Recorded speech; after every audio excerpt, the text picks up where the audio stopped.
శ్రీ పాణిని, కాత్యాయని, వరరుచి మహానుభావులకు అనేక నమస్కారాలు. సరళ సంస్కృత అధ్యయనము 81వ తరగతి సంస్కృత సంధి కార్యములు సమగ్ర వివరణాత్మకమైనటువంటి అవగాహన చూస్తున్నాము. ఈనాడు సంస్కృతంలో మొదటి పాఠం చూశాము, ఇంట్రొడక్షన్. రెండవ పాఠంలో యణాదేశ సంధి చూశాము. ఈనాడు తృతీయ పాఠం సంస్కృత సంధి ప్రకరణము, థర్డ్ లెసన్, సవర్ణ దీర్ఘ సంధి. ఇది చాలా పరిచయం ఉన్నటువంటి సంధియే, కానీ దీంట్లో కొన్ని కిటుకులు ఉన్నాయి, అవి కూడా పట్టుకోవాలి. పోయిన వారం మనము ఈ యణాదేశ సంధిని ఎంతో లోతుగా శాస్త్రీయంగా చర్చించుకున్నాము. అదే ఉత్సాహంతో ఈ వారం కూడా సవర్ణ దీర్ఘ సంధి యొక్క పాఠ్యాంశాన్ని చూద్దాం. అక్కడ ఏమిటి సూత్రము? యణాదేశ సంధికి ఇకో ఎణచి అన్నాం.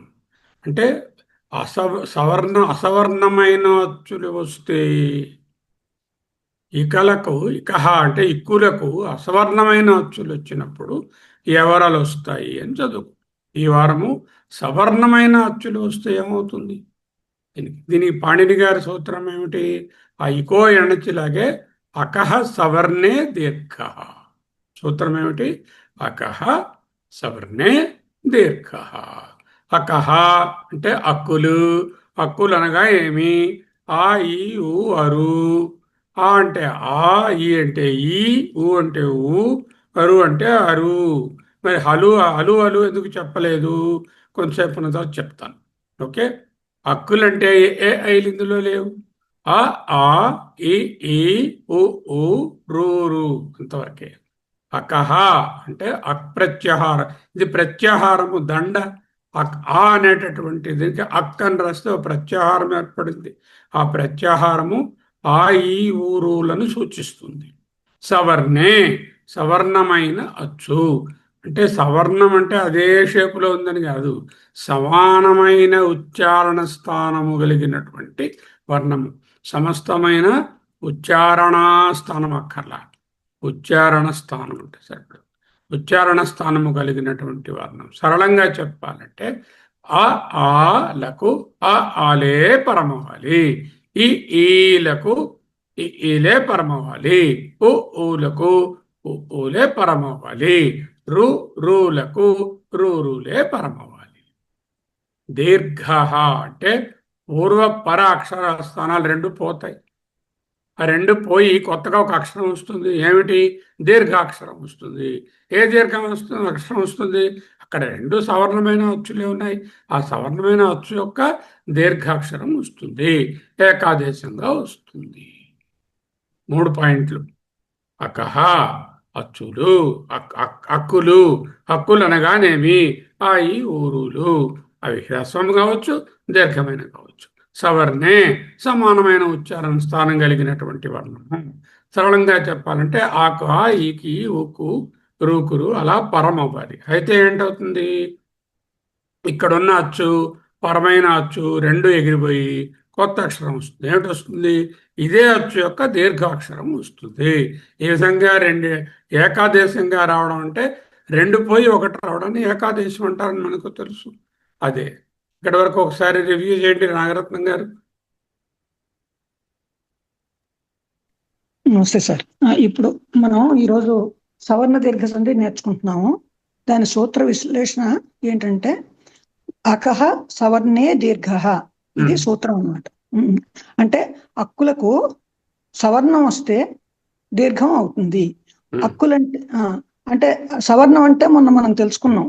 అంటే అసవర్ణం సవర్ణం అని 2 మాటలు మొన్న కిందటి వారం తెలుసుకున్నాం. సవర్ణం అంటే అక్షరం, అదే అక్షరం మళ్ళీ అదే అచ్చు రావాలన్నమాట. ఉచ్చారణ స్థానం సేమ్ అయి ఉండాలి. ఉచ్చారణ స్థానం ఒకటే అయి ఉండాలన్నమాట. చూపిస్తాను, ఉచ్చారణ స్థానాలు చూపిస్తాను మీకు ఇప్పుడు అక్కంటే ఆ, ఈ, ఊ, రు. వాటికి హ్రస్వాలు దీర్ఘాలు కూడా. అంటే ఆ, ఈ, ఊ, రు, రు. ఈ 8 అక్షరాలు అంటే ఏమిటి? ఇక్కులంటే ఈ, ఊ, రు, లు. ఈ ఊరులు ఇక్కులు. ఆ, ఈ ఊరులు అక్కులు. ఎందుకు అలా వచ్చింది? ఈతో స్టార్ట్ అయింది కాబట్టి అది ఈ ఊరులు అన్నాం. ఆతో స్టార్ట్ అయినాడు ఆ ఈ ఊరు అలు ఎందుకు రాలేదు చెప్తాను మీకు. ఓకే. అది అక్కలు అంచేత దానికి సవర్ణం అంటే అదే అక్షరం అంటే ఆ కాని ఆ కాని అంటే హ్రస్వమైన దీర్ఘమైన ఏది వచ్చినా అక్కడ తర్వాత ఆ వస్తుంది దీర్ఘం అవుతుంది అదని చెప్పారు అంచేత ఏకాదేశం అంటే ఏకాదేశం ముందున్నటువంటి అకార అచ్చు తర్వాత ఉన్న అచ్చు వెళ్ళిపోయి ఆ పోయి రెండింటికి బదులు ఒక దీర్ఘాక్షరం వస్తుంది. దీర్ఘ అచ్చు వస్తుంది దీర్ఘాక్షరం వస్తుంది అది అక్కడ. చూద్దాం. సంస్కృతంలో సంధులు వర్ణ ఉత్పత్తి స్థానాల మీద ఆధారపడతాయి. వర్ణము ఎక్కడ పుడుతుంది, గొంతులో నుంచి నాలుక వరకు చివరి వరకు దంతముల వరకు ఎక్కడ పుడుతుంది అనే దాన్ని బట్టి ఉంటుంది. పాణిని మహర్షి సంధికి సవర్ణమైన అచ్చులు పరమవుతే వస్తుంది కాబట్టి సవర్ణ దీర్ఘ సంధి అని పేరు పెట్టారు. సవర్ణములంటే ఒకే ఉచ్చారణ స్థానము కలిగినవి. ఇప్పుడు ఏమిటేమిటి బేసిక్గా తెలుసు. ఆ అనేటటువంటివి నోటిలో ఏ విధమైనటువంటి భాగము అవసరం లేకుండానే కంఠం నుంచి పుడతాయి. కాబట్టి అని చూడండి. ఆ ఆ టంగ్ కానీ టీత్ కానీ దవడలు కానీ తాళు కానీ ఏది అవసరం. ఆలు రెండు కంఠ్యములు అంటారు. ఈ ఈ అన్నప్పుడు చూడండి, ఈ అన్నప్పుడు తాళవ్యం అంగుడు తాలూకా సంబంధం ఉంది. ఈ ఈ అన్నప్పుడు నాలుక కొంచెం మీదకి లేచి ఆ అంగుడు టచ్ అవుతుందా అన్నట్టు ఉంది. ఆ అని గొంతులోంచి రావడంలే. ఈ ఈ అనేవి తాళు అంటే తాళు అంటే ఇదేదో మన వాళ్ళు తాళు అని చిన్నపిల్లలకంట అంటే దీనికి డైరెక్ట్గా కింద ఉన్న ప్యాలెట్నే తాడు అంటారు. దీన్నే అంగుడు లేక అంగిలి అంటారు. ఊ ఊ చూడండి, ఊ అన్నప్పుడు ఎలా పెట్టాను పెదాలు రౌండ్గా వచ్చాయి. ఊ ఊ అంటే పెదవులకు సంబంధించినవి ఓష్ట్యములు సవర్ణం. రు రు అంటే దంతాల వెనుక భాగంలో ఉన్నటువంటి అంగుడు పార్ట్ని నాలుక టచ్ అవుతుంది. రు రు అన్నప్పుడు ఎక్కడైంది ఆ నాలుక పోయి మూర్ధం అంటే దంతాల వెనుక భాగంలో ఉండేదానికి టచ్ అవుతుంది. అవి రూలు. ఒకే స్థానంలో పుట్టేటటువంటి అచ్చులు పక్క పక్కన వస్తే ఆ రెండింటినీ కలిపి దీర్ఘాక్షరంగా పలకడమే సవర్ణ దీర్ఘ సంధి. రెండు వర్ణాల స్థానంలో ఒక వర్ణం వస్తుంది కాబట్టి ఏకాదేశము అన్నారు. ఇప్పుడు అకార ఇకార ఉకార రుకారముల యొక్క ఉచ్చారణ స్థానాలకు ఆయన సూత్రం ఇచ్చేసారు. ఆ సూత్రాలు జాగ్రత్తగా పట్టుకోండి. తర్వాత కడత కూడా పెట్టుకోవచ్చు. అకారం అనగానేమి అంటే ఆలు మాత్రమే కాదు, అకుహ విసర్జనీయాం కంఠ అది అకుహ విసర్జనీయాం కంఠ. ఆ కు ఆ అంటే ఆలు, కు అంటే కవర్గంలో ఉండేటటువంటి హల్లులు క ఖ గ ఘ ఞ అనేవి, హ అంటే అకారము, విసర్జనీయం అంటే విసర్గ. ఆ అకు ఆ కు హ వి వి అంటే విసర్జనీయం. అకు హ విసర్జనీయం కంఠ. త్రోట్ నుంచి వచ్చేవి ఏంటంటే ఆ కవర్గాక్షరంలో ఇది హకారము. చూడండి హా అనండి. ఆ అన్నప్పుడు ఎలాగో హా అన్నప్పుడు గొంతులోంచి వస్తుంది, కొంచెం యాస్పిరేషన్ సౌండ్ వస్తుంది. ఆ హా. అలాగే విసర్గ రామ రామ కృష్ణ గోపాల అన్నప్పుడు ఆ విసర్గ కూడా కంఠం నుంచే వస్తుంది. క ఖ గ ఘ ఞ అనేటటువంటి అక్షరాలు కూడా ఆ కంఠం దగ్గర నుంచే వస్తాయి. కంఠ్యములనగానేమి ప్రశ్న వేసి అనుకోండి. ఆ కవర్గాక్షరాలు, హకారము, విసర్గ. హకు హ విసర్జనీయం కంఠ. తర్వాత అక్షరాలన్నీ పలికేటప్పుడు నాలిక ఎక్కడా తగలకుండా శబ్దం నేరుగా కంఠం గొంతు నుండి వస్తుంది. అందుకే వీటిని కంఠ్యములు అంటారు. ఇకారం ఈలు మాత్రమే కాదు, తాళవ్యములు ప్యాలటల్స్ ఇందాక వాటిని గటరల్స్ అంటారు. కంఠ్యములు ఏంటంటారు? గటరల్స్.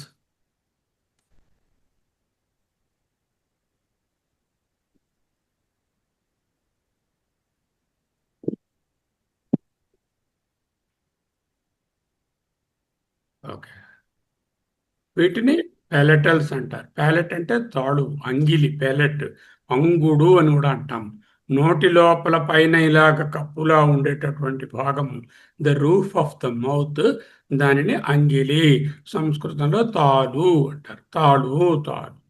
నాలుక పైభాగాన్ని తాకినప్పుడు తగిలే గట్టి ప్రదేశం. నాలికతో మీరు చూసుకోండి, ఇలా పైన టచ్ చేస్తే గట్టిగా ఉంటుంది, కొంచెం వెనక్కి వెళ్తే మెత్తగా ఉంటుంది. గట్టిగా ఉన్న దాన్ని హార్డ్ ప్యాలెట్ అని, మెత్తటి భాగాన్ని మృదు అంగిలి, సాఫ్ట్ ప్యాలెట్ అని అంటారు. నాలుక మధ్య భాగం, మిడిల్ ఆఫ్ ద టంగ్ పైన ఉన్నటువంటి అంగిలిని తాకుతూ లేదా దానికి దగ్గరగా వచ్చినప్పుడు తాకొచ్చు, తాకుండా ఆ స్పేస్ నేరో అయినప్పుడు వచ్చేటటువంటి అక్షరములను తాళవ్యములు అంటారు. ఇచు యశానం తారు. ఇందాకలేమిటి సూత్రము? అకుహ విసర్జనీయాం కంఠ. ఇషు ఇషు ఇషు యచానాం తాళు. అందులోనే ఉంది. ఈ అంటే ఈ, ఈ చ చు అంటే చవర్గము, యా అంటే యా షా, రెండు అక్షరాలు అంతస్తాలు, పుష్పము అంతస్తం అంటాం కదా, అవేమో యా. ఇకు యశానాం, ఈ ఈచు యశానాం, ఈచు యాష, యశానాం అంటే ప్లూరల్. అవి రెండవ group, that is called the తాళవ్యములు. మూడవ గ్రూప్ ఏమిటి? ఉకారం. ఉకారం ఉ అనేవి మాత్రమే కాదు, ఉకారములు ఓష్టములు. ఓష్టం అంటే పెదవి, పెదవి రౌండ్గా చేసి పలికేటటువంటివి ఓష్టములు. ఉపు ఉప ఉప ఉపద్మానీయాం ఓష్ట. ఉపపద్మానీయాం ఓష్ట అంటే ఉకారము, పవర్గము, పవర్గంలో పాప బాప మా. ఉపద్మానీయం అంటే సంస్కృతంలో పాపాలకు ముందు వచ్చే ఒక ప్రత్యేకమైన ఉచ్చారణ. చూడండి, బా, బా అంటే బాకి ముందు ఏం పరణం? పా అన్నారు అనుకోండి, పా అంటే ముందు పెదాలు ఓపెన్ అవడానికి ముందుగానే కొంత గాలి వదిలిన తర్వాత పెదాలు ఉన్నాయి. ప ఫా అన్నప్పుడు there is a little air that is blown first, then పా అండ్ ఫా విల్ కమ్. దానిని ఉపద్మానీయము అంటారు. ఉపద్మానీయం అంటే పాపాలకు ముందు వచ్చే ప్రత్యేక విసర్గ లాంటి వచ్చింది. ఇవన్నీ కూడా ఓష్టములతోనే పలుకోబడతాయి. ఉ పూ ఉపద్మానీయం, ఉపోపద్మానీయం. మళ్ళీ అక్కడ సవరం జరిగిస్తుంది. ఉ ఊ ఉపద్మానీయం, పూ ప్లస్ ఊ, పూ అని వచ్చింది. ఉప ఉపో ఉపోద్మా ఉపోపద్మానీయం అన్నప్పుడు, ఉపోపద్మానీయం అన్నప్పుడు మళ్ళీ అక్కడ సవరం దీర్ఘము ఉన్నది. బోధన విశేషం ఏమిటి? ఉ లేదా పా అని పలికేటప్పుడు ఉ పా రెండిటికి పెదాలు ఉండి తీరాలి, తాకి తీరాలి, గుండ్రంగా మారుతాయి. ఊ అన్నప్పుడు పెదవుల సహాయం లేకుండా ఊ అని చూడండి, ఊ పా అనలేము. ఊ గాని పా గాని పలకలేము. అందుకే ఓష్ట్యము. రుకారము, మూర్ధన్యము. మూర్ధన్యం అంటే హార్డ్ ప్యాలెట్. రుటు రషాణం మూర్ధ. రు అనే అక్షరము, దాని తాలూకా దీర్ఘాక్షరము రు. రు టు అంటే టవర్గాక్షర టాఠాడ అడ్డాణ. చూడండి, ఇవన్నీ కూడా టాఠాడ అడ్డాణ అన్నప్పుడు ఆ నేలకి వెళ్ళి ప్యాలెట్ని కొడుతున్నది. రు ఇప్పుడు కూడా అవుతుంది. టు టా ఠా డ ఢ అణ. రకారం రా ఇప్పుడు కూడా నేలకిపోయి ప్యాలెట్ టచ్. షా then also almost it is touching. షకారాల్లో టచ్ అవ్వదు కానీ షా దగ్గరగా వెళ్తుంది బాగాను. ఇలా ఉన్న వాటిని రుకారములు లేక మూర్ధన్యములు. రుటు రషాణం మూర్ధ. ఇప్పుడు ఒక్కొక్కడు ఒక్కొక్క సూత్రాన్ని వివరించండి. ఎందుకంటే ఈ సూత్రము మీద ఈ వర్ణాక్షరాలు ఎక్కడ పుడుతున్నాయనే స్థానాన్ని బట్టే చాలా సంధులు, గుణసంధి ఇత్యాదులు తర్వాత వస్తాయి. అవన్నీ అందుకని ఇవి తెలియాలి. అకారమునకు సంబంధించినది కంఠము, థ్రోట్, గట్టరల్స్ అంటారు. వీటిని అకుహ విసర్జనీయం. ఆ కవర్గ, హ విసర్గ. ఇవేమో నాలుక ఎక్కడా తగలకుండా గొంతు నుంచి వస్తాయి. ఇకారానికి సంబంధించినవి తాళవ్యములు అంటే అంగుడు, తాలు. ఇచుయేషానాం తాలు అంటే ఈ అంటే ఈలు, చ అంటే చవర్గము, తాలు. యశానాం అంటే యా అండ్ షా, శర్మలో ఉన్న షా అండ్ యా, ఈ రెండు. ఉకారం అంటే ఉపు పద్మానీయం. ఉ పవర్గము, ఉపద్మాని. ఉపద్మాని ఒక అక్షరం కాదు, ఆ విసర్గ లాంటి ఒక యాస్పిరేషన్ సౌండ్, తర్వాత ఫా అన్నప్పుడు వచ్చేటటువంటి సౌండ్. ఇటువంటి వాటిని ఓష్టములు పెదవులతో పలికేవి. రుకారానికి సంబంధించినవి రుటిరషాణం మూర్ధా. అంటే రుకారము, రూకారము, టు అంటే టవర్గము, ఠణ, రకారము అండ్ ష అంటే షకారము. ఇవేమో ఈ నాలుగు ఒక్కొక్కరు ఒకటి చెప్పండి.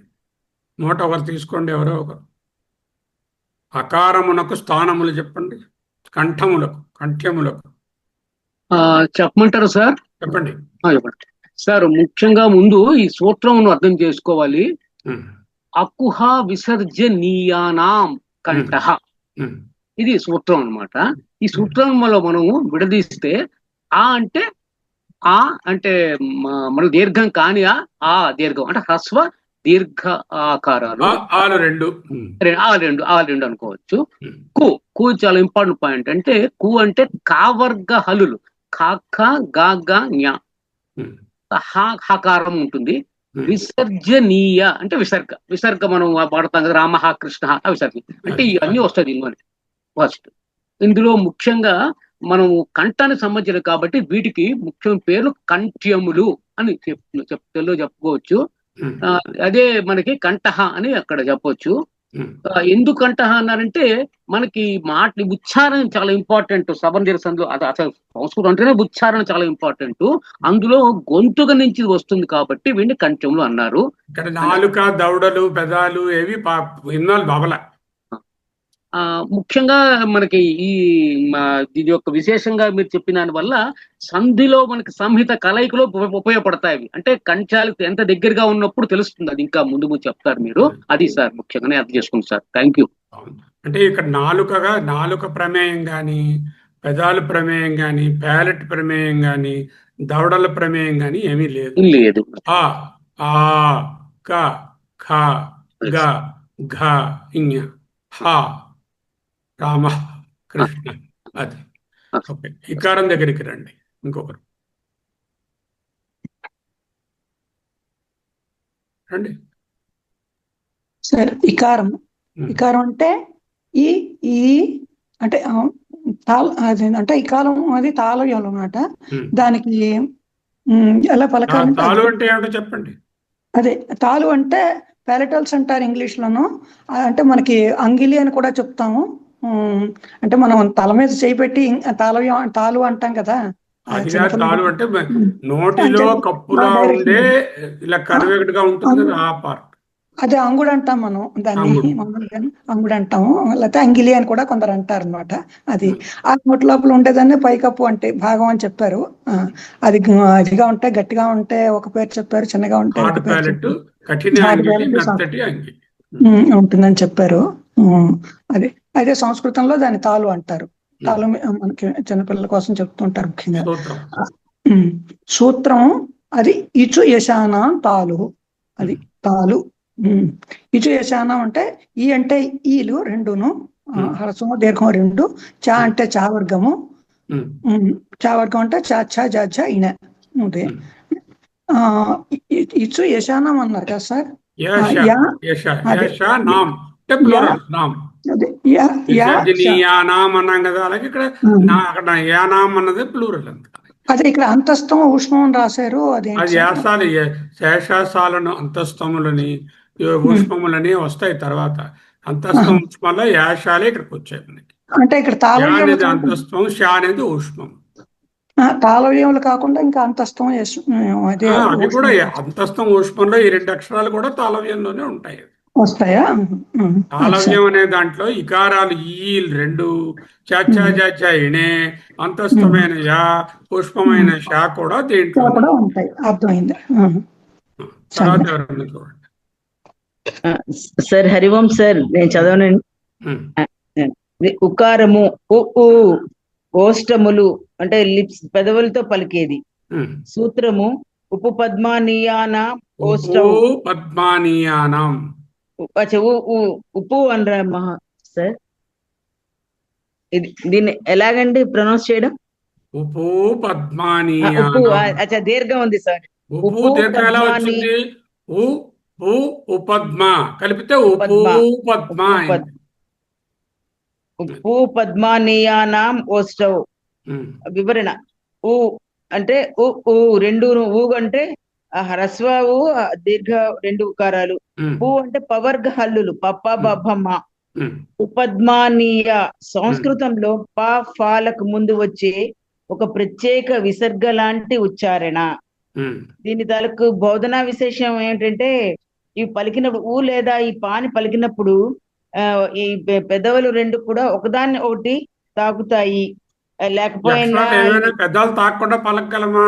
ఉ ఆ, ఊ ప ఫ బ భ మ.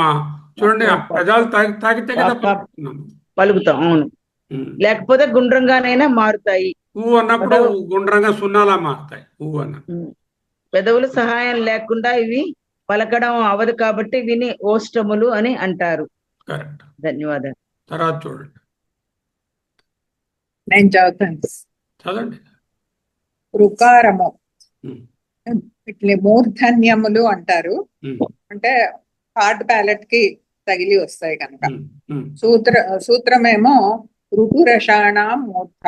ఉమ్, వివరణ ఏమిటి అంటే అరు హ్రస్వము దీర్ఘము అంటే అరు రెండు వస్తాయి. తర్వాత టు అంటే టా వర్గ హల్లులు వస్తాయి. ఉమ్, ఠ ఢ అణ. ఉమ్, తర్వాత రా రకారం. తర్వాత షా ఏమో షకారము అంటే ష్ అన్నది కూడా వస్తుంది. దీనికి బోధనా విశేషం ఏమిటి అంటే నోట్లో ఉన్నటువంటి అంగిలి అంటే పైకప్పుకి పళ్ళకి మధ్యలో ఉండేటటువంటి గట్టి భాగం లేదా అంగిలి యొక్క పై భాగాన్ని మూర్ధ అని చెప్పి అంటారు. కనుక ఈ అడు లేదా టా అని గనక మనం పలుకుతున్నప్పుడు మన నాలుక చివర కొద్దిగా వెనక్కి మడుచుకుని ఆ పైన ఉన్నటువంటి ఆ హార్డ్ భాగాన్ని తాకుతుంది. అందుకని వీటికి మూర్ధన్యములు అని చెప్పి పేరు. సరే, ఇంతవరకు చదువుకున్నది అర్థమైంది కదా. సరే, గుణసంధి ఇప్పుడు వద్దులేండి, తర్వాత చూద్దాం. వర్ణోత్పత్తి స్థానాలను సూత్రబద్ధంగా నేర్చుకుంటే సంధికే నియమాలు కేవలం సూత్రాలుగా కాకుండా ఒక సైన్స్లో తెలుస్తాయి. ఇక్కులలో ఒక్కొక్క అచ్చుకి శుద్ధమైనటువంటి సంస్కృత ఉదాహరణ చూద్దాం. ఆకి ఆలు పరం కావాలి. దేవ ప్లస్ ఆలయ దేవాలయ. ఆ అని మొదటి పదంలో పూర్వపదంలో ఉన్న వాలో ఉన్న ఆకారము, ఆలయాలో ఉత్తర పదంలో ఉన్న ఆకారము ఓదానికోటికి పరమయ్యాయి. ఆ ప్లస్ ఆ ఈజ్ ఈక్వల్ టు ఆ. దేవాలయ దైత్య హరిహి దైత్యారిహి, ముర హరిహి మురారిహి, శశ అంక శశాంక. శశాంక అంటే ఏమిటి అర్థం? ఏమండి నాగరత్నం? చంద్రుడు. ఎలా వచ్చింది అలాగా? శశి అంక అంటే భాగము అనే నాకు తెలియలేదు. అంకం అంటే మచ్చ. మచ్చ. శశాంకుడు అంటే చంద్రుడిలో చంద్రుడు మచ్చ కాదు. అనే వస్తుంది. మచ్చ అంటే చంద్రుడు అనేటటువంటి అలంకారం కలిగిన చంద్రశేఖరుడు అవచ్చు. మచ్చ ఉన్నటువంటి చంద్రునిలో శశాంక అని చెప్పు. సార్, చిన్న విషయం సార్, ఇక్కడ హెడ్డింగ్ లో చిన్న తేడా ఉందా లేకపోతే నేను పొరపాటు పడుతున్నానా? 3 అని వేసి ఇక్కులలో అన్నారు కదా, ఇక్కుల్లో ఇప్పుడు అక్క కదా. ఇకారాలు కదా, ఒక్కొక్క అచ్చుకు ఇక్కుల్లో కాదు, అచ్చు హక్కులలో. అదే చిన్న తేడా వచ్చింది. అంటే హక్కులలో. సరే, చూద్దానండి. ఇవి ఇక్కులు కాదుగా, హక్కులు కదా. అందుకే అడిగాను సార్. హక్కులలో ఒక్కొక్క అచ్చుకు సంబంధించినటువంటి ఉదాహరణ. ఆ దేవ ఆలయ దేవాలయ, దైత్య అరి దైత్యారి, ముర అరి మురారి, శశ అంక శశాంక, తథా అపి తథా. ఎన్ని కాంబినేషన్స్ రాగలవండి సవర్ణాచ్చు అన్నప్పుడు? ఎన్ని కాంబినేషన్స్ రాగలవు? హ్రస్వానికి హ్రస్వం రావచ్చు, హ్రస్వానికి దీర్ఘం పరమై ఉండొచ్చు, దీర్ఘానికి హ్రస్వం అసలు పరమై కావచ్చు. దీర్ఘానికి దీర్ఘం పరమై నాలుగు రావచ్చు. 4 రకాలుగా రావచ్చు. ఆ 4గింటికి కూడా ఒక్కటే దీర్ఘాక్షరమే వస్తుంది. దీర్ఘాక్షరం. అది కూడా ఎక్కడో చూపించాను. హ్రస్వము ప్లస్ హ్రస్వము ఈజ్ ఈక్వల్ టు దీర్ఘం. మురా అరి, మురారి. మురాలో అకారము, అరిలో అకారం, రెండు హ్రస్వాలే అయినా వచ్చేది ఆవే. దీర్ఘము ప్లస్ హ్రస్వము ప్లస్ దీర్ఘము. దేవ ఆలయ. దేవలో అకారము, ఆలయలో ఆకారము, దీర్ఘం ఉంది. ఆ రెండింటి కూడా వచ్చేది దేవాలయ. కన్ఫ్యూషన్ ఉండకూడదు. దీర్ఘానికి హ్రస్వము. తథా అపి, తథాపి. తథాలో ఆకారం ఉంది, అపిలో చిన్న హ్రా ఉంది, రెండు కలిపిన ఆకారం. దీర్ఘము మహా ఆనంద. మహానంద. క్లారిఫై అయిపోయిందా? ఇది చాలా ఇంపార్టెంట్. అది చాలా ఇంపార్టెంట్. ఆ హ్రస్వానికి హ్రస్వం వచ్చినా, హ్రస్వానికి దీర్ఘం పరమైన, దీర్ఘానికి హ్రస్వం వచ్చినా, దీర్ఘానికి దీర్ఘం వచ్చినా ఒకటే ట్రీట్మెంట్. ఒక ఏకాదేశమైనటువంటి దీర్ఘాక్షరమే వస్తుంది. 4 కలయికలకు ఏ విధమైన సందేహం లేకుండా ఉండడానికి ఇది చూపించాను. మురారిలో ఆ ప్లస్ ఆ, దేవాలయలో ఆ ప్లస్ ఆ, తథాపిలో ఆ ప్లస్ ఆ, మహానందలో ఆ ప్లస్ ఆ. అర్థమైందా? ఇదే నియమము ఇకార ఉకార రుకారాలకు కూడా వస్తుంది కదా.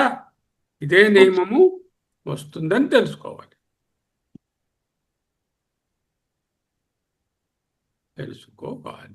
ఓకే, ఇదే నియమం. అంటే ఇక్కడ ఎలా చెప్పామో అక్కడ కూడా ఉంటాయి. ఏమిటిదండి దీని సారం చెప్పండి. సారాంశం అంటే మనకి హ్రస్వము. చెప్పండి. హలో చెప్తారు. రెండు కూడా హ్రస్వం వచ్చిన అక్కడ మీరు హ్రస్వం దీర్ఘం వచ్చిన ప్రదీప్ గారు అని ఉంటారు. ఇద్దరికి వెళ్ళండి. ప్రదీప్ మాట్లాడిన తర్వాత ఒక హాఫ్ అన్ అవర్లో నాకు కాల్ చేయండి. అదండి. ఏం చెప్పండి ఇప్పుడు. హ్రస్వము వచ్చిన, హ్రస్వం దీర్ఘం వచ్చినా, దీర్ఘం హ్రస్వం వచ్చినా, దీర్ఘం వచ్చినా ఏకాదశం ఉంటుంది అనమాట. ఉంటుంది. అది ఇదే రూలు ఇకార ఉకార రుకారాలు కూడా వర్తిస్తుంది. ఓకే, ఇప్పుడు చూద్దాం. అకారానికి అకారం వచ్చిన సందర్భాలు చూద్దాం. దేవ ఆలయ హ్రస్వము దీర్ఘము వచ్చాయి అయినా ఆకారం వచ్చింది. దైత్య హరి హ్రస్వము వచ్చాయి అయినా దైత్య హరి ఉంది. మురా హరి మురారి. శశ అంక శశాంక. తథా అపి ఆకారానికి ఆకారం వచ్చింది, అప్పుడు కూడా ఆయే వచ్చింది. అర్థమైందా? నెక్స్ట్ ఇకారానికి చూడండి. ముని ఇంద్ర మునీంద్ర. కవి ఈశ్వర. హ్రస్వానికి దీర్ఘం వచ్చింది, పరమైంది, అప్పుడు కూడా ఈకారమే. గిరి ఈశ గిరీశ. మహీ ఇంద్ర మహేంద్ర. శ్రీ ఈశ శ్రీశ. చూసారా? ఈ 4 చదవండి. 5 + 5 5 చదవండి. అకారము ఆకారానికి, ఇకారము ఈకారానికి చదవండి. అదే దేవా ప్లస్ ఆలయ దేవాలయ. ఇక్కడ అకారము మన ఆకారము కలిసేస్తారు. దేవా ప్లస్ ఆలయ అకారము ప్లస్ ఆకారము. సో సబద్ధీర్ఘక ఏకాదశి వల్ల ఆ వచ్చింది. అలాగే దైత్య ప్లస్ అరిహి, ఇక్కడ 2 అకారాలే. దైత్యారిహి వచ్చింది ఎందుకు ఏకాదశం కాబట్టి. అలాగే ముర ప్లస్ అరిహి, ఇక్కడ మన 2 అకారాలే, అంటే 2 హ్రస్వాలే, ఆ వచ్చింది. శశ ప్లస్ అంక, ఇక్కడ కూడా 2 హ్రస్వాలే, శశాంక. తథా ప్లస్ అపి, తథాపి. ఇక్కడ మాత్రం తథాలో ఆకారము, అపిలో అకారము కలిసాయి అయినా సరే ఏకాదశం సూత్రం ప్రకారం ఆ వచ్చింది. రైట్ సార్, అంతే. ఇందాక అడిగాను కదా శశాంక అంటే ఏంటండి. శశ అంటే ర్యాబిట్, కుందేలు. శశ విషాణము కుందేటి కొమ్ము చదువుతున్నారు కదా. ర్యాబిట్ లాంటి మచ్చ చంద్రుడిలో ఉంటుంది కాబట్టి అతన్ని శశాంక. శశ అంకం అంటే మచ్చ, అంక అంటే మచ్చ కలిగిన వాడు. ఎటువంటి మచ్చ? శశి వంటి మచ్చ, శశ వంటి మచ్చ. శశి కాదు, శశ అంటే ర్యాబిట్, కుందేలో లేడంటారు కొంతమంది మారేదో అంటారు. అదే మచ్చ ఏం ఇంపార్టెంట్ కాదు. తర్వాత ఇంకొకరు చదవండి. ఇది అమూల్య చదువుతారా?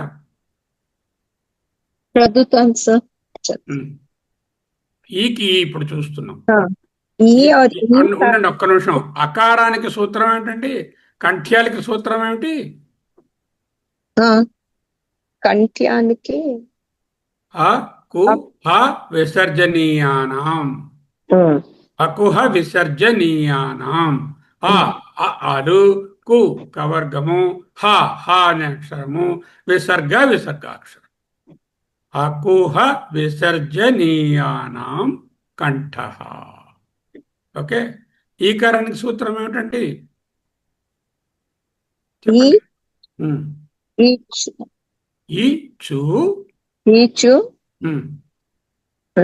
ఇచు యశానాం. ఏమిటవి? తాలులండివి. తాలుహు తాలు, ఇసుయచానాం తాలు. అంటే ఈకారము ఈకారము. చు అంటే చవర్గాక్షరములు, య అండ్ ష అనే 2 అక్షరాలు కలిపితే తాళవ్యములు. తాలు అంటే ఇక చెప్పాను హార్డ్ ప్యాలెట్లో ఆ పార్ట్ పెలటల్ పార్ట్. పెలటల్స్ అంటాయి కదా, గటరల్స్, పెలటల్స్. ఓకే, ఇప్పుడు చదవండి. ముని ఇంద్ర. ముని ప్లస్ ఇంద్ర, మునీంద్ర. ఇక్కడ ఈకి ఈ, తత్వ ఈకి తత్వం. కవి ప్లస్ ఈశ్వర, కవీశ్వర. రస్వానికి దీర్ఘం ఈ. గిరి ప్లస్ ఈశ, గిరీశ. గిరీశ దీర్ఘసంధి కదండి, దాని పేరేను. గిరి ప్లస్ ఈశ, గిరిశ అనకూడదు, గిరీశ. ఎందుకో దీర్ఘాక్షరమే రావాలి. మహీ ప్లస్ ఇంద్ర, మహీంద్ర. ఇక్కడ ఈ ప్లస్ ఈ. శ్రీ ప్లస్ ఈశ, శ్రీశ. ఈ ప్లస్ ఈ 2 దీర్ఘాక్షరాలే వచ్చేది. కొత్తది వచ్చేది కూడా దీర్ఘాక్షరమే వస్తుంది. ఓకే, అర్థం. దీని సూత్రం ఏమిటి? ఇచు యశానాం తాలుహు. ఇచు యశ. మొదటిది ఏమిటి? మొదటిది అకు హ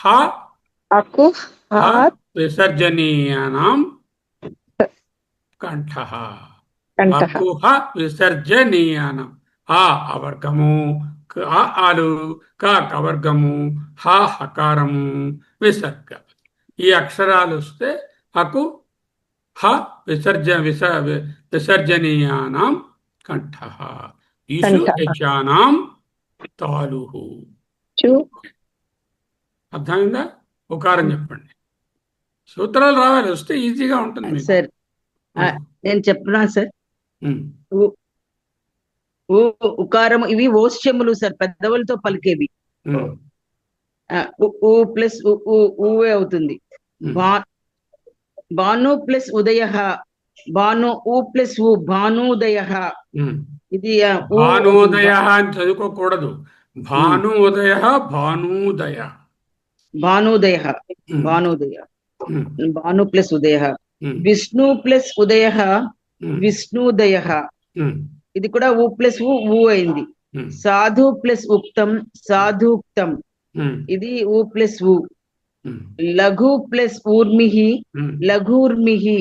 అంటే అది ఊ ప్లస్ ఊ అయినా ఊ అంటే ఏమిటి? లఘు ఊర్మి. చిన్న వేవ్ అండి. ఊర్మి అంటే వేవ్. వేవ్ అలా వేవ్, కెరటం. కెరటం ఊర్మి. లఘూర్మి అంటే చిన్న వేవ్. వధు ప్లస్ షడూర్ములు, 6 రకముల వేవ్స్ ఉన్నాయి జీవితంలో. పుట్టుక ఇవి అన్ని చెప్తాం కదా, ఊర్మి. అవును. అది వధు ప్లస్ ఉత్సవ, వధూత్సవ. ఊ ప్లస్ ఊ, వధూత్సవ. ఊ అని దీర్ఘం ఉంది, తర్వాత హ్రస్వం ఊ అనే ఉన్నది. ఫైనల్ గా ఊ అనమాట. ఇది ముందు వెనక అయినా. తరువాత మరెవరన్నా చెప్పండి. రుకారం. దీని సూత్రం ఏమిటో ఉకారానికి?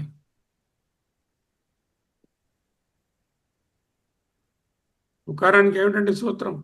ఉకారం సూత్రం ఉపూపద్మానీయాం.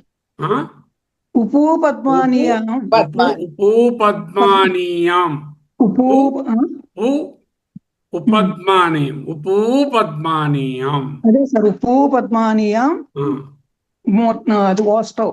ఓష్ట, ఓష్ట. ఉమ్, ఉమ్, ఓకే, ఓష్టములు. ఊ అంటే ఊలు, ఉమ్. ఊ అంటే పా అంటే వర్గాక్షరాలు, పా అంటే పార్గాలు. పమాలు. ఉమ్. అండ్ ఉపద్మానం అంటే పాల్ పలకడానికి ముందు వచ్చే యాస్పిరేటెడ్ విసర్గాలు. సౌండ్. ఉమ్, ఓకే, ఉమ్. రుకారం చూడండి. 4వది రుకారం. రుకారం దీనికి సూత్రం ఏమిటో? రుకారానికి ఋటు రషాణం మూర్ధ. ఋటు రషాణం. ఋటు రషాణం మూర్ధ.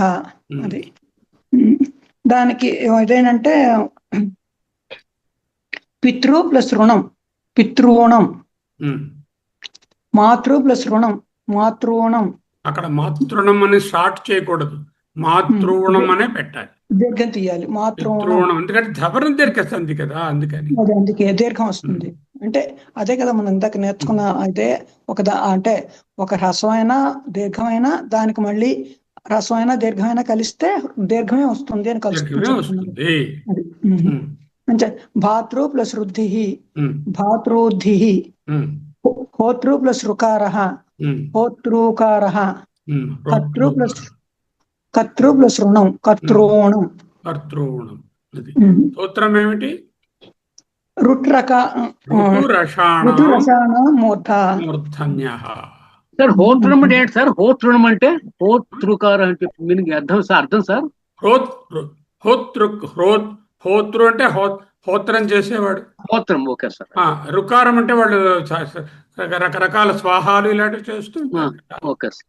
స్వాహాకారము, రుకారము, స్వధికారము అలాంటివి అనమాట. హోతృకార అంటే వేద మంత్రాలు చదివేటప్పుడు హోతలు పఠించే ఒక శబ్దము హోతృకారం. కర్త యొక్క రుణము, కర్తృణము. చేసిన వాడి రుణం ఉంచుకోకూడదు. కార్పెంటర్ వచ్చి పనిచేసాడు, వాడి రుణాన్ని ఉంచుకోకూడదు. కర్తృణము. అది ఓకే. ఓకే, అవును సార్. అర్థమైంది కదా? 4 సూత్రాలు ఒక్కొక్కరు ఒకటి చెప్పండి. నాగరత్నం మొదటి సూత్రం. మరి మరొకరు ఎవరైనా చెప్పండి. పద్మజ మేడం. విసర్జనీయానం అకారము, కవర్గము, హ విసర్గ. ఇవి సూత్రం ఏం చెప్పారు? వినపడలే, మీరు మూసేసుకున్నారు. Sorry sir, తగ్గించిపోయింది. అకుహ విసర్జనీయానం, విసర్జనీయానం. అలా విడివిడిగా పలికారనుకో తెలిసిపోతుంది. అకుహ విసర్జనీయానం. అంటే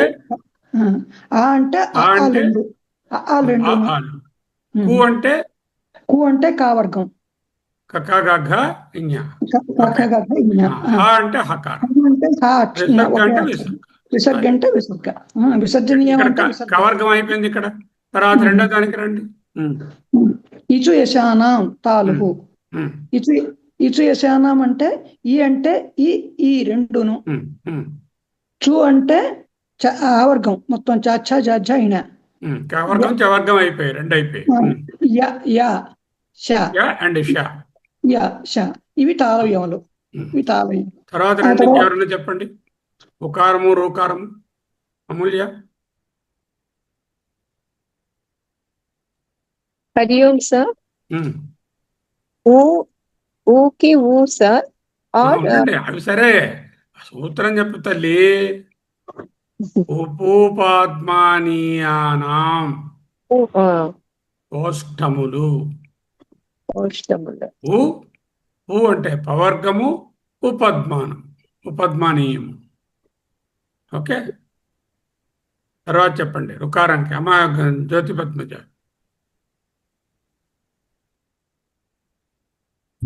ఋటు రషాణం మూర్ధ. రుకారానికి కదా సార్ చెప్పమన్నారు. ఋటు రషాణం అంటే రుకారము, టు అంటే వర్గాక్షరాలు, రకారము కలిపితే వస్తాయి అవి. ఋటు రషాణం. సవర్ణం జరిగే సంధిని చూపించాను మీకు, ఆల్రెడీ ముందే చెప్పేశాను. రుకారంలో చూడండి మీరు, తెలుగులో దీర్ఘము 2 రూపాలు ఉన్నాయి. సంస్కృతంలో హ్రస్వము, దీర్ఘము 2 ఉన్నాయి. ఇప్పుడు దీర్ఘ రుకారాన్ని మనం ఎక్కువగా వాడం. తెలుగులో ఋషి ఇలాంటివేవో ఋగ్వేదము అలాంటివి ఉంటాయి, కానీ రూ అనే అక్షరం తెలుగులో ఉండదు. సంస్కృతంలో ఉంటుంది. ఓకే, అదొకటి తెలుసుకోవాలి. రుకారము రూకారము రెండు ఉన్నాయి. సవర్ణ దీర్ఘ చేసినప్పుడు రూకారముగా మారాలి. రుకారంగా పితృణము, సారీ పితృ ఏదో చెప్పాం కదా ఇక్కడ, దానికి పితృణము, మాతృణము, భ్రాతృర్థి, హోతృకార, కర్తృణము చెప్పుకున్నాం కదా. అది అంటే దీర్ఘాక్షరమే రావాలి. తెలుగులో దీర్ఘం ఉండదు. మరి హలు అలు గురించి ఎందుకు చెప్పలేదండి? ఆ ఆ ఈ ఊ రు అన్నారు, అలు ఎందుకు వదిలేశారు? యణాదేశాలు సంధిలో చెప్పుకున్నాం కదా. పాణిని సూత్రం ప్రకారంగా అక్ప్రత్యాహారంలో అక్కులు అన్నాం కదా. అక్కులంటే ఇది కూడా ఉంది. ఏమిటంటున్నాయి? ఆ ఈ ఊ రు అలు, ఇవి కూడా ఉంది. కానీ దానికి దీర్ఘరూపం లేదు.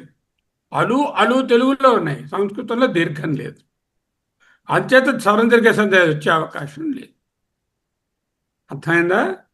అలు అనే అక్షరం ఉన్నా అలు అనే దీర్ఘాక్షరం లేకపోవడం వలన అలుతో సవర్ణ దీర్ఘ సంధి చేయలేము. అయితే అటువంటి సిచ్యువేషన్లో ఏం చేస్తారండి? దాన్ని రుకారంగానే స్ట్రీట్ చేసేయండి.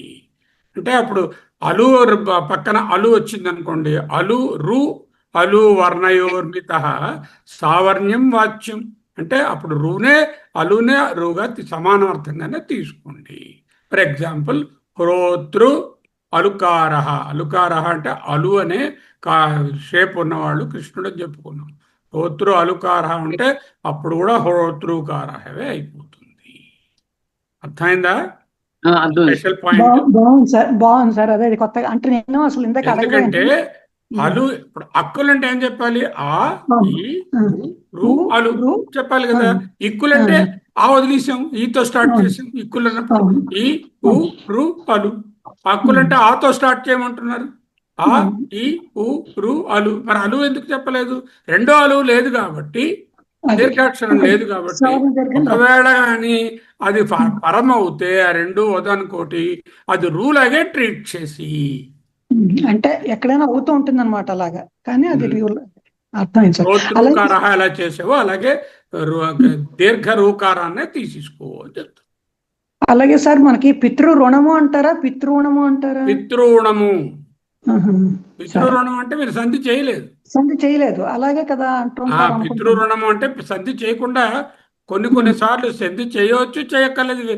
మీకు ఉంది కదా, మాట్లాడే వాళ్ళ తాలూకా వీరుని బట్టి అని చెప్పుకున్నాం కదా. అది ప్రకృతి భావం. అది ప్రకృతి ఎలా ప్రకృతి అలా ఎలా ఉన్నది అలా ఉండిపోవడం, అలా ఉండిపోయేది. దానికి అదే అంటే పితృరుణము అంటే విడివిడిగా రాసినట్టు, పితృరుణము అంటే కరెక్ట్ గా సంధి ప్రకారం రాసినట్టు. ఓహో, అదే సరే. ఓకే, మీకు ఇది చెప్పాను. ఏమిటంటే చెప్పాను, హ్రస్వ దీర్ఘాలు ఈ ట్రిక్ చెప్పేసాను. తర్వాత ఏంటంటే రుకారంలో ఉన్న సంధి విశేషాలు ఎప్పుడు దీర్ఘ రూకారం తెలుగులో ఉండదు, కానీ దీర్ఘ రూకారాన్ని వాడుకోవాలి. అలు వచ్చినప్పుడు ఏం చేయాలో చెప్పేశాము. ఇప్పుడు రామాయణం విడదీయండి, రామాయణం పదం విడదీయండి. ఘనశ్యాం రామాయణం. రామాయణం అంటే రామ ప్లస్ అయనం సార్. అయనం. అయనం అంటే ప్రయాణం. The journey of Rama. రామాయణం అంటే ఏంటి? It tells about the journey of Rama. Rama అయనం. రామాయణ నమో అనవాలి కదా. రామాయణము అణ ఎందుకు వచ్చింది? అది ఒక సూత్రం ఉంది సార్. దాన్ని చూపిస్తాను. అదే ఇప్పుడు అంటే రామ ప్లస్ అదేసింది, రామ ప్లస్ అయనం వేసింది. రామాలో అకారం ఉంది, అయనంలో అకారం ఉంది. ఆక్య రామా వచ్చింది, బాగానే ఉందండి. అక్కడ నకారానికి బదులు నకారం టాటాడాలో నకారం ఎందుకు రాశారు దాన్ని తెలుసుకోవాలి. దానికంటే సత్వవిధి అంటారు దాన్ని. అటువంటి దాన్ని నత్వవిధి. నత్వవిధి అంటే నా అణ అయిపోతుంది ఎప్పుడు. అయ్యా పరపదంలో నకారం ఉంది కదా, కలిసినప్పుడు నకారం ఎందుకు అయింది అని మీరు అడగాలి. అడిగితే రకార షకార రుకారాల తరువాత నకారం వస్తే అది నాగానే మారుతుంది. రకారంతో పూర్వపదం స్టార్ట్ అయ్యి, లేకపోతే షకారంతో స్టార్ట్ అయ్యి రుకారంతో ఉన్నటువంటి పదాలైతే వాటి తర్వాత వచ్చే నకారము నాగానే పలకాలి. దానికి ఏదో సూత్రం ఉంది, ఆ సూత్రం వదిలేయండి. రామలో రా ఉంది, సంధి జరిగిన తర్వాత రామాయణం అవుతుంది. దేవలో ఏముంది, అయనం కలిపితే దేవాయనం అయింది, నా రాలేదు. ఎందుకు, ఇక్కడ రా అనే అక్షరం ఎంఫసిస్ వలన నా అనేది ఏర్పడింది.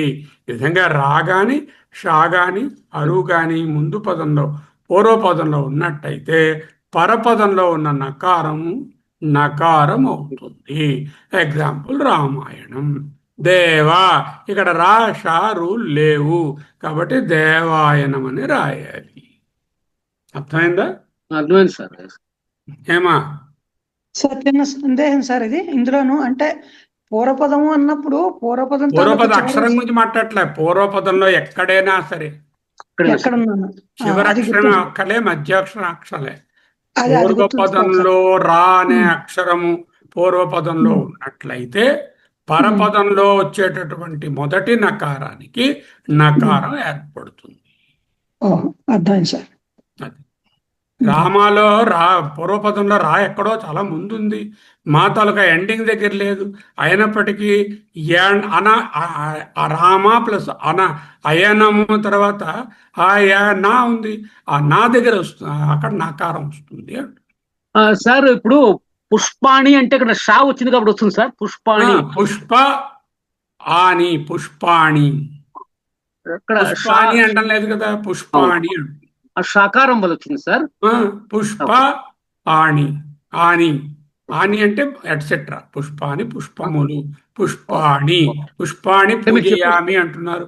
షకారం ఉంది, పుష్పాల షకారం అందుకు సార్. Okay sir. అందువల్ల వచ్చింది. ఓకే, రకార షకార రుకారాల తరువాత వచ్చే నకారము నకారంగా మారుతుంది.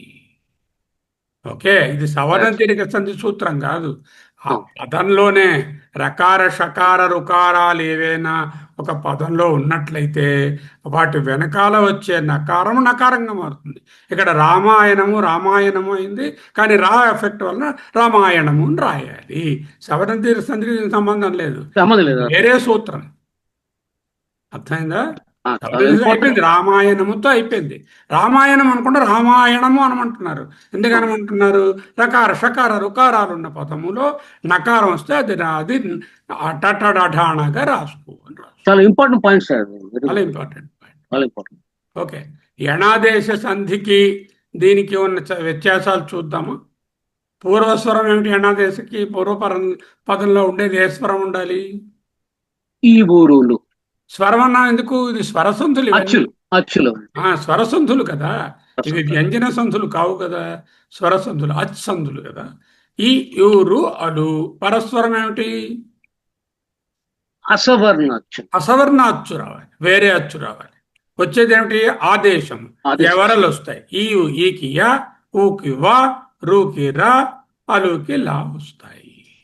అర్థమైందా అమూల్య? హరి ఓం సార్. యణాదేశ సంధిలో తెలుసు కదా, మీకు చెప్పాను కదా. చెప్పారు సార్. ఈ ఊరు అలువులకు అసవర్ణ అచ్చు పరమవుతే ఎవరలు వస్తాయి?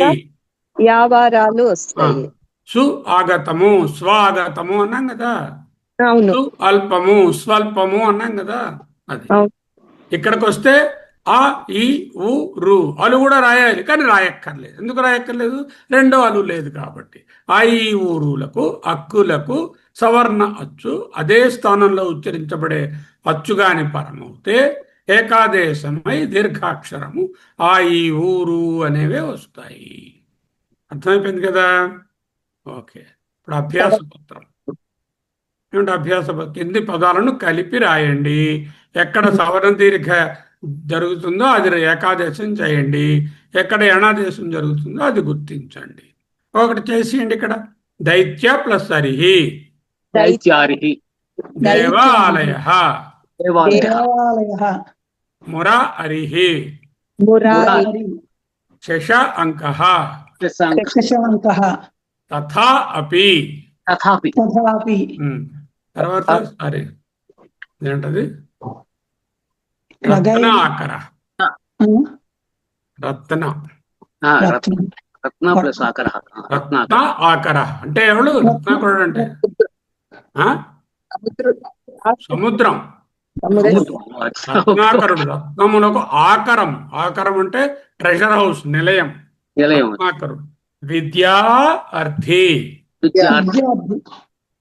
విద్య ప్లస్ అర్థి రాయకూడదు. విద్య అన్నదే సంస్కృత శబ్దము, విద్య అనేది తెలుగు శబ్దము. విద్యా అర్థి, విద్యార్థి. కాల అగ్ని, కాలాగ్ని. మహా ఆనందము. మహానందం. పరమ ఆత్మ. పరమాత్మ. ఇక్కడ చూసారా, హ్రస్వము దీర్ఘము, దీర్ఘము దీర్ఘము, హ్రస్వము హ్రస్వము, దీర్ఘము హ్రస్వము. ఏది పరమైనా కూడా మళ్ళా దీర్ఘాక్షరమే వస్తుంది. దీనికి సూత్రం ఏమిటండి? అకారానికి అమూల్య. సార్ అకార ఆకు ఆకు హా విసర్గ అది కలిపి ఒక సూత్రంగా చెప్పారు. ఆకు హ విసర్గ విసర్జనీయానాం కంఠ. అర్థమైందా? ఆకు హ విసర్గ, అకుహ విసర్గ విసర్జనీయానాం కంఠ. కంఠభాగం నుంచి వచ్చే అక్షరాలు. తర్వాత ఇకారం చదవండి, చెప్పండి. కపి గిరి కపి ప్లస్ ఇంద్ర కపీంద్ర. ఎందుకు సవరణ తెలిసింది కాదు చెప్పొద్దు. అసవర్ణ. ఇకారానికి ఏకారం వచ్చింది. ఇకారానికి ఏకారం వస్తే సవర్ణ దీర్ఘం రాదుగా. ప్రత్యేకము అని ఎకారం వచ్చింది, ఇకారానికి ఎకారం వచ్చింది. ఓకే, ఇది సవర్ణ దీర్ఘ సంధి కాదు, యణాదేశ సంధి అవుతుంది అని రాయాలి ఆన్సర్. ముని ఇంద్ర,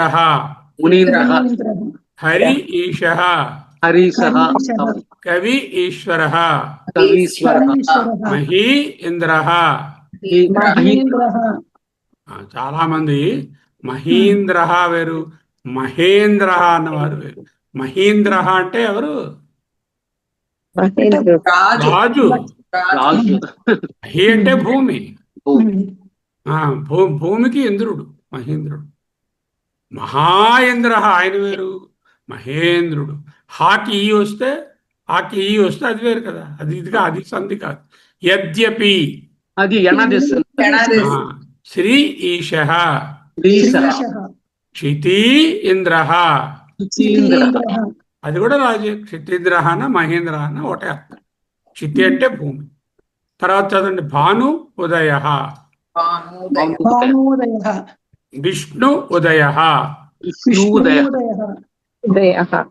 మిగతా వాళ్ళు చదవట్లా, ఈ ముగ్గురే చదువుతున్నారు. సు ఆగతం, స్వాగతం. అది మళ్ళీ అసవర్ణ అచ్చు వచ్చింది.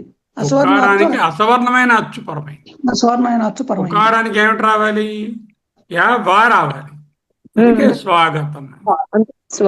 సాధు ఉక్తం, సాధు ఉక్తం. లఘు ఊర్మి, వధూ ఉత్సవ, గురు ఉపదేశ, ఉపదేశ, మధు అరి.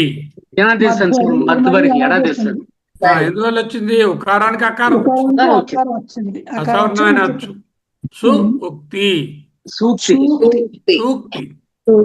సూక్తులు, సూక్తి ముక్తావళి, సూక్తులు, సు ఉక్తి. సింధు ఊర్మి అంటే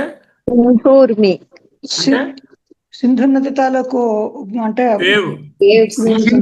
తరంగం, సింధు నది కెరటం, తరంగాలు. ఓకే. పితృ రుణం, మాతృ రుణం, మాతృ వృద్ధి, మాతృ ఆజ్ఞ. మాతృ చూడండి ఏమిటో ఏ సంధి అవుతుంది అది. ఇది ఎనాదేశం సార్. ఎందుకు? ఇక్కడ రుకారానికి అకారం పరమైంది. ఇప్పుడేంటది? మాత్రాజ్ఞ, మామూలు రకారం. హోతృ రుకార, కర్తృ రుణం, కర్తృణం, కర్తృణం, పితృ ఉపదేశ, ఉపదేశ, పితృపదేశ, విధాతృ వృద్ధి, ధాతృ, విధాతృద్ధి, విధాతృద్ధి. ఈ విధాతృ, రుకారము ఎగిరిపోయింది, ఈ ఒట్రసుడిపోయింది. అదే త్రు అనేది విధాతృద్ధి, సవితృ రుణం, సవితృణం, సవితృణం, జమాతృవృద్ధి. జమాతృద్ధి. అది అయిపోయింది. మీరు మళ్ళీ వేరే చేసి రాయండి, ఇక్కడ చేయించేసాను. ఇప్పుడు క్వశ్చన్. ఓకే, సవర్ణ దీర్ఘ సంధి సూత్రం ఏమిటి? అకః సవర్ణే దీర్ఘః. మిగతా వాళ్ళు కూడా చెప్పండి. అకః అకః చెప్పండి అకః, చెప్పండి. అకః అకః సవర్ణే దీర్ఘ. ఏమా అకః సవర్ణే దీర్ఘ. హక్కులకు సవర్ణ పరం అయితే దీర్ఘాక్షరం వస్తుంది. ఏమా అమూల్య? Yes sir. అకః సవర్ణే దీర్ఘ. ఎక్స్ప్లెయిన్ చేయండి. 3 భాగాలు ఉన్నాయి. అకః అంటే హక్కులు, హక్కులు అంటే ఆ ఈ ఊ, ఊ, రూలు అలు కూడా ఉంది కానీ అక్కర్లేదు. అక్కర్లేదు. ఆ. దానికి సవర్ణం అంటే దానికి సేమ్ మళ్ళీ అదే అవే. స్థానంలో ఉచ్చరింపబడే అచ్చు రావాలి, ఆ, సవర్ణ అచ్చు. అర్థమైందా? ఆ, అప్పుడు ఏంటి వస్తుంది? దీర్ఘం వస్తుంది దాంట్లో. దీర్ఘం వస్తుంది. అది ఓకే.